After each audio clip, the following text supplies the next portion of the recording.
Quand Dieu a créé l'homme et l'a introduit dans une communion avec lui-même, tout était pour le Seigneur. L'homme n'avait pas d'autre objet en vue pour vivre et travailler que le Seigneur. C'était un magnifique état de choses entre l'homme et le Seigneur.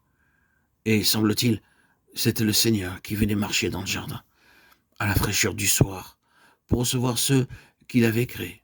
Et il y avait de la joie dans leur vie et leur œuvre. Le Seigneur y trouvait du plaisir. Dans la Bible, il est toujours montré que le Seigneur trouve du plaisir en ceux qui sont dans une attitude réelle d'adoration, et il s'approche d'eux. En d'autres termes, l'approche du Seigneur est basée sur le fait que leur cœur est sans réticence à son adresse. Vous ne trouvez jamais le Seigneur s'approchant quand il en est autrement, si ce n'est en jugement. Mais quand le Seigneur se présente en bénissant, c'est parce qu'il y a des cœurs sans réticence à son adresse. Et si le Seigneur venait là, dans le jardin, comme il est montré qu'il le fit, c'était parce qu'il avait des cœurs dirigés vers lui, qu'il trouvait là ce qui le satisfaisait. Quand le Seigneur Jésus se trouvait ici-bas, il en était de même. Il aimait être là où il trouvait un cœur qui lui était ouvert, prêt à le recevoir, prêt à satisfaire ses désirs.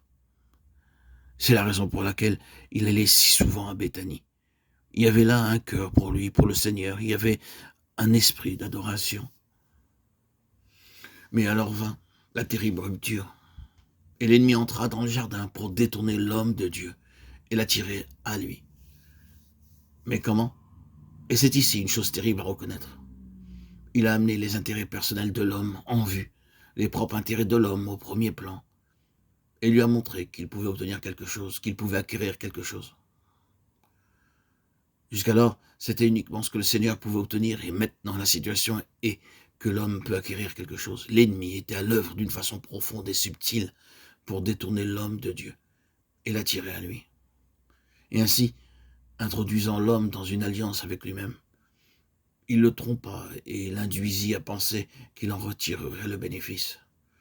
Alors qu'en réalité, ce serait le diable qui, en toutes circonstances, en retirerait le bénéfice. C'est là l'illusion du genre humain.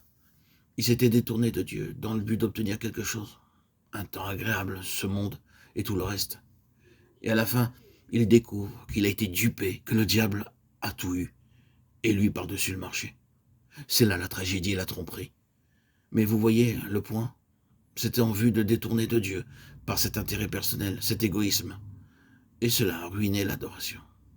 À partir de ce moment-là, il en fut ainsi. Le monde est un monde égoïste qui attire à lui, qui ne donne pas à Dieu sa place, qui ne lui laisse pas tout, en premier et en dernier lieu. Voilà comment sont les choses.